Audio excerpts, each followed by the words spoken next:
Good morning, Kristen. Um, Hopefully all of you have received a t-shirt for today. We want you to wear them today or any day when you're out doing yard work. If you're at an appropriately opened gym, if you're jogging on the streets, if you go roller skating, um, when you're bike riding, when you're apple picking. Our t-shirt this year is our 100th anniversary celebration t-shirt. Our United Way was created, it was founded, the community leaders and the business leaders started getting together in the fall of 1919, and on January 23rd of 1920, our United Way's Constitution was adopted. So we are 100 years old, and we're very proud of that. We spent the last year literally planning for this year as a centennial year of celebration, and that didn't quite work out the way we expected. But in some ways, and today is a perfect representation of it, it really showed our United Way's mission and vision and how quickly we can turn on a dime and adapt and respond and do even better than what we expected. So this is the 27th annual Day of Caring. The 26th previous were huge, massive volunteer events. We had as many as 1,500 people in the field at 100 different projects all over central Massachusetts, mostly at nonprofits and at municipal organizations, schools and libraries and community centers. And then coronavirus hit. And honestly, in June, we thought, should we even run a Day of Caring this year? Because it is so different and so strange. But what we found is that there is a great emotional yearning for people to be connected, to be involved, and so many people still want to do something and feel that they're contributing to the greater good. And so, because I work for the greatest staff in the world, and I apologize to all of you who also work or have great staffs, the staff of the United Way of Central Massachusetts came up with a three-stream way to be involved. So we do have about 20 to 25 work teams that will be in the field. It will all be outside. It will all be with appropriate social distancing. Everybody will have a mask. We will be driving around and visiting them with additional masks if they need it. And every team has been given gloves and also sanitizer so that we are keeping every precaution possible. They are at places like Treasure Valley, the Boy Scouts, the Girl Scouts camp, Greater Worcester Land Trust. I think we volunteered there for 27 years in a row. At Pernay, all over the city. A work team from the Woosocks will be putting a sealant, a grit-infused sealant on the Black Lives Matter mural so that nobody will slip on it, but it will also preserve the mural. So we do have teams in the field.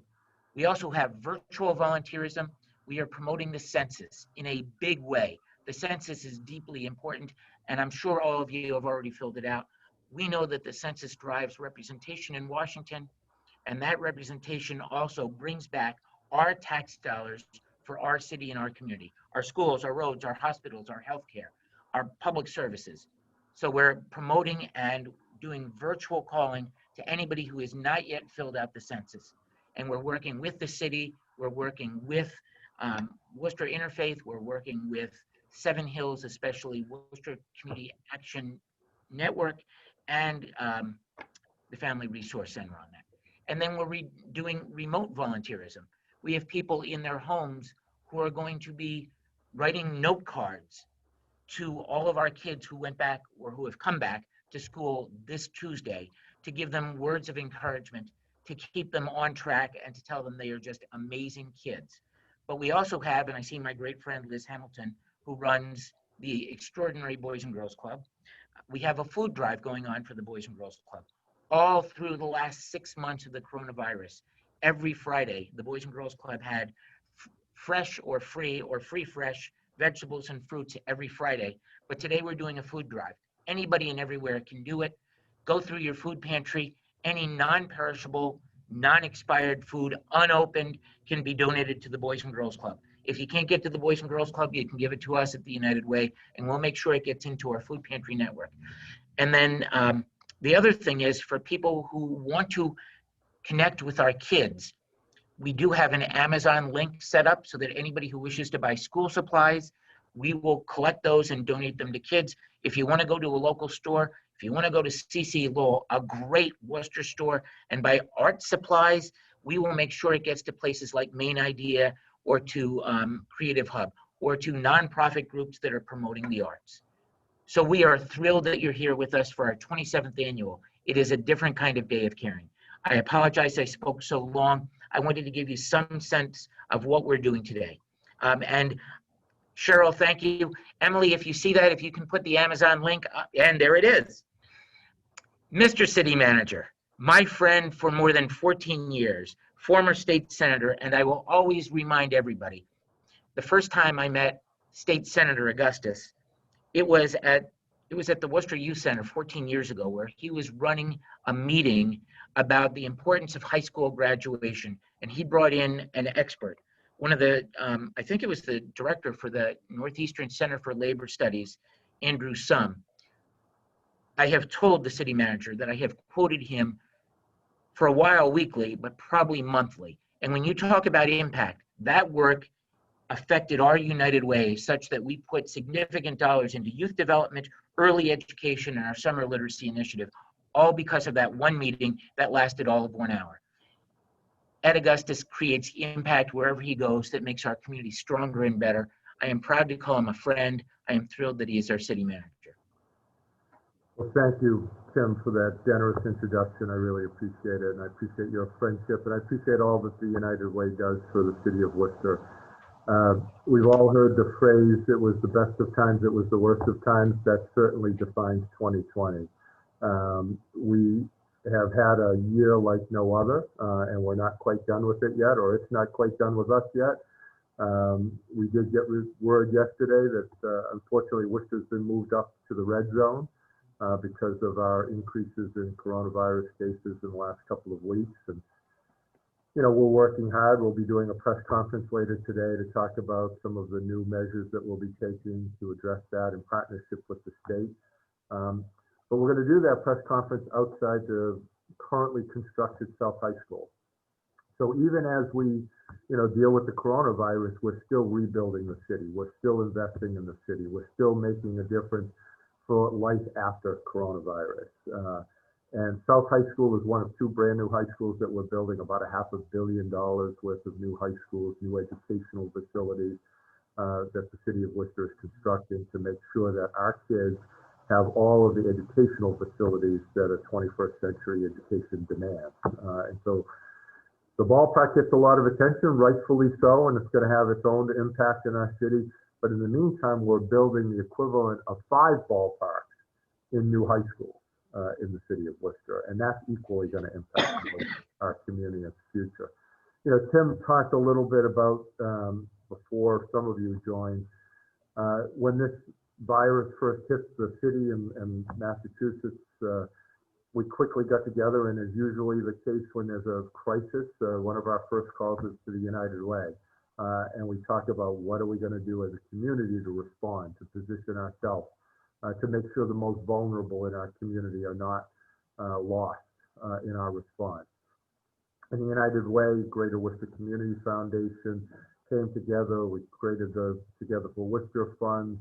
That raised more than $10 million that have been, really a lifeline to filling the immediate needs of the most vulnerable in our community. Got a lot of families, a lot of individuals through the toughest days of the coronavirus, and are continuing to make a difference in terms of repositioning a lot of those not-for-profits and other institutions for the recovery that we hope is on the horizon. And so that is one role that United Way plays that's so indispensable to our community and to the most vulnerable. And today's Day of Caring is just part of I think it's 27-year tradition now. And you've adapted, so some of it's online. You're going to be making calls, helping with the census. The census is critically important. Millions and millions of dollars from the federal government flow through in what they call formula grants that are based on the population and the demographics of your population. And if we don't accurately count who is in our city, whether they're, at the high income, the low income, whether they're of various economic backgrounds, they all need to be counted as part of our community so we get our fair share over the next 10 years of block grant dollars, of fuel assistance, of all the other things that are a lifeline for a lot of families. So we need to accurately count our community. So those of you who are going to be making calls, making sure we get an accurate and fully inclusive census count is critically important to our community. Then I know a lot of you are going to be doing fundraising calls and doing things virtually, and some of you are going to be out in the field doing some of these projects, all of which is important to the city and to different aspects of our community. So on the behalf of the city of Worcester, I just want to really say thank you to the United Way as an organization, but to you all as individuals and as companies or organizations that are participating in the Day of Caring. Worcester could not do it without you. And the people of Worcester are better because of your efforts, because of your kindness and your generosity. And on their behalf, I just want to say thank you to all of you. And keep up the good work, keep volunteering, keep making a difference, and keep wearing your mask. Please, keep wearing your mask. Thanks, Tim. Thank you, Mr. Manager. Thank you, Ed. It is always great to be with you this way right now. I'm going to just amplify a few things. If you don't have masks, our United Way staff will be coming by to the outdoor projects with extra masks. We want you to wear masks, gloves, make sure you're safe. Just a few shout outs, and I'm probably going to miss a few, but when I'm seeing people, first of all, Patricia Leary, and I'm stealing the thunder here. Patricia, we stole away from the Heart Association, and I'm going to talk about hearts in a second. She will be joining our United Way staff. We are thrilled about that.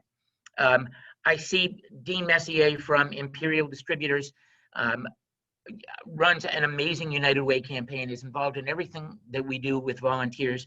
And yes, my boss, the chair of the board of the United Way of Central Massachusetts, is Naomi Sleeper of Imperial Distributors.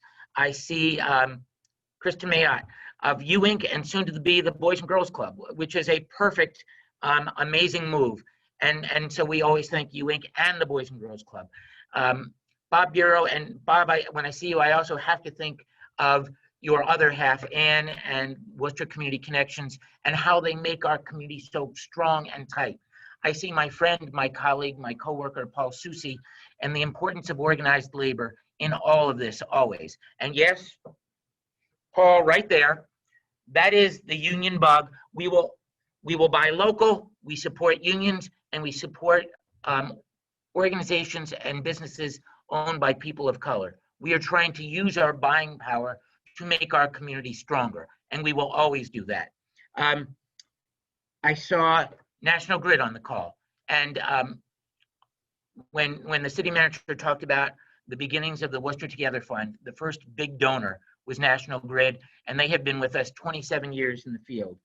Fallon is involved in every single thing we do.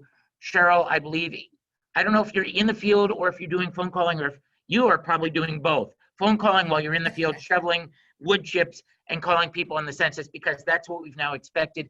And we got a great email from you yesterday, and we are deeply thankful to Fallon for its always support of our community, our United Way, and what we do in the community and what we do together with you. Girls Inc. We are thrilled that we have a team up there, and on Monday I'll be at Girls Inc. making what they say is a short video. Now, I'm Irish, ladies and gentlemen. Short can mean 45 minutes if it's up to me. But that will probably be cut down to about 38 seconds, and that's great. And I'm trying to share all of this and with all of you. We understand that the heart of Massachusetts, the Commonwealth of Massachusetts, is not because of the geographic location. It's because of you. It's because of the people of Worcester, Massachusetts, that make this city, in fact, the greatest place that I've ever been. We have lots of fun stuff. Be safe when you're working. Go in with a gung-ho attitude. Have fun. Heart. So we are the heart of the Commonwealth. I am holding a gift card for dinner for two with the $60 per person price fix menu at Dead Horse Hill, which is a local great restaurant which just opened serving live instead of takeout this past week. We are urging everyone, post to Facebook, Twitter, Instagram, social media, and use hashtag UWCMHeart. It could be a volunteer, it could be a picture, it could be a scene, it could be kids working at the Boys and Girls Club on a Zoom session with their teachers. Whatever you think shows heart, post it. UWCM Heart. Tell all of your friends, all of your family. Tomorrow, with complete objectivity, but with no criteria, we will select one person to be able to go out to dinner to Dead Horse Hill to support our local restaurant, to have animate. And if you've ever been to Dead Horse Hill, you truly never know what you're going to get, but you know it's going to be extraordinary. Have fun. Call us if you need anything. God bless you. You are the heroes of Central Massachusetts, and we are proud to be with you. I hope you all got your coffee certificates. I did not need coffee today. If you didn't get a t-shirt or if you didn't get a coffee certificate, send us an email, tim.garvin@unitedwaycm.org. We'll get it out to you. And I see Emily's message in the chat bar to everyone. Let's have an awesome 2020 day of caring. Yes. Any comments, any thoughts, any questions? Let's go. Thank you all. See you around the field. Thank you. Thank you.